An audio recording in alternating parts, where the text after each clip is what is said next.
Class 10 के exercise 9.1 का question number 8 है, जिसमें गिवन है a statue 1.6 metre tall stands on the top of a pedestal. एक स्टैच्यू है 1.6 मीटर लंबा, तो 1.6 मीटर लंबा ये स्टैच्यू हो गया ए बी, और ये स्टैंड है, ये खड़ा है on the top of the pedestal, एक पेडेस्टल पे जिसपे मूर्ति रखा जाता है उसी पे खड़ा है। तो बीसी पेडेस्टल हो गया, ए बी वो स्टैच्यू हो गया।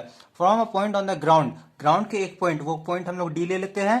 The angle of elevation of the top of the statue is 60 degree. तो यहां से जो टॉप ऑफ द स्टैच्यू पे एंगल बन रहा है वो 60 डिग्री का फॉर्म हो रहा है। And from the same point, इसी पॉइंट से the angle of elevation of the top of the pedestal, pedestal के टॉप पे जो एंगल बन रहा है वो 45 डिग्री पे बन रहा है। तो find the height of the pedestal, हम लोग को बीसी फाइंड करना है, पेडिस्टल का हाइट फाइंड करना है। तो इसको हम लोग बनाना स्टार्ट करते हैं।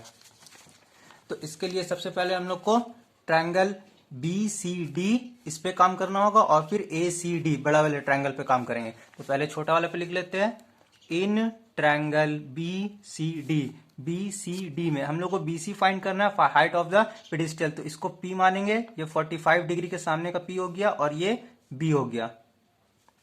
तो पी बाई बी का फॉर्मूला लगाएंगे, that is tan theta is equal to P by B.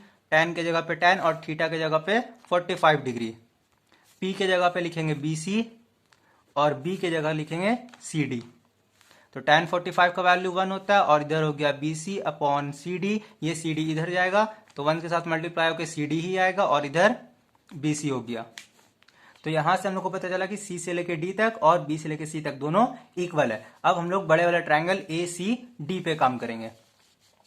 तो इन ट्रायंगल ACD, यहाँ पे हम लोग को A से लेके C तक पूरा निकालेंगे और फिर C से लेके D तक, मतलब अब जो P होगा वो A से लेकर के C तक हो जाएगा। तो यहाँ पे भी tan का फॉर्मूला लगाएंगे, tan theta is equal to P by B। tan के जगह पे tan और थीटा इस बार 60 डिग्री लेंगे, ये 60 हो गया। P के जगह पे लिखेंगे AC, A से लेकर के पूरा C तक, और इसके नीचे हो जाएगा अपॉन CD, ये CD हो गया। फिर इसको और फर्दर सॉल्व करते हैं। तो AC के जगह पे हम लोग क्या लिखेंगे, AC के जगह पे लिखेंगे AB प्लस BC। AC के जगह पे हो जाएगा AB प्लस BC, और नीचे CD के जगह पे CD, और tan 60 का वैल्यू होता है √3। अब हम लोग क्या करेंगे, ये CD को इधर लाएंगे, तो ये हो जाएगा √3, और CD यहाँ पे हो जाएगा AB प्लस BC। √3 के जगह पे √3, और ये CD के जगह पे हम लोग BC लिखेंगे, क्योंकि CD किसके इक्वल है, CD यहाँ पे इक्वल है BC के, तो CD के जगह पे BC लिख देंगे। तो ये हो गया BC is equal to AB, AB के जगह पे AB और BC के जगह पे BC। अब ये हो जाएगा √3 BC यहीं पे आ जाएगा, ये प्लस BC को इक्वल के इधर लाएंगे तो माइनस BC हो जाएगा, और इधर बच जाएगा AB। अब यहां से ये BC और ये BC दोनों को कॉमन ले लेंगे, ये BC हो गया, और यहाँ पे आ गया √3। ये BC को √3 के साथ मल्टीप्लाई करेंगे तो √3 BC आएगा, फिर ये BC को -1 के साथ मल्टीप्लाई करेंगे तो BC आ जाएगा, और यहाँ पे AB, और AB के जगह पे हम लोग हाइट ऑफ द स्टैच्यू डाल देंगे। AB का हाइट कितना है, 1.6 मीटर। तो यहाँ पे AB की जगह पे 1.6 मीटर लिख दिए। अब यहाँ पे हम लोग ये BC को यहीं पे रखेंगे, ये 1.6 यहाँ पे आ गया, और ये √3 - 1 BC के साथ मल्टीप्लाई में इधर आकर के डिवाइड में हो जाएगा, तो यहाँ पे हो गया √3 - 1।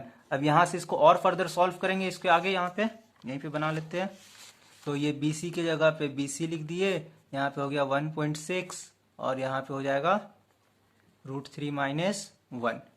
अब दोनों को हम लोग क्या करेंगे, दोनों को हम लोग मल्टीप्लाई करेंगे √3 + 1 के साथ। इसको भी √3 + 1 के साथ मल्टीप्लाई किया, और इसको भी √3 + 1 के साथ मल्टीप्लाई किए। तो ये a माइनस b और a प्लस b के फॉर्मूला में टूट जाएगा, तो ये हो जाएगा √3 का स्क्वायर माइनस 1 का square, a square minus b square. और फिर यहाँ पे हम लोग क्या करेंगे, 1.6, और यहाँ पे हो जाएगा √3 + 1, इसको ऐसे ही रखेंगे। तो ये हो जाएगा √3 का स्क्वायर 3 हो जाएगा, ऊपर में हो जाएगा 1.6 √3 + 1, और ये √3 का स्क्वायर ओनली 3 हो जाएगा, माइनस के जगह पे -1 का स्क्वायर 1 हो जाएगा। यहाँ पे 1.6 फिर √3 + 1, और इसके नीचे आ जाएगा 3 में से 1 माइनस करेंगे तो ये आ जाएगा 2। अब ये वाला 2 और ये 1.6 दोनों को काट देंगे, तो 2 1 = 2, 2 8 = 16, पॉइंट के बाद एक डिजिट है तो यहाँ पे आ जाएगा पॉइंट। तो ये हो गया BC, यानी pedestal of height of the pedestal. BC यही था, हाइट ऑफ द पेडिस्टल, यही हम लोग को फाइंड करना था। तो इसका आंसर हो गया 0.8 √3 + 1 मीटर। ये हम लोग का फाइनल आंसर हो गया।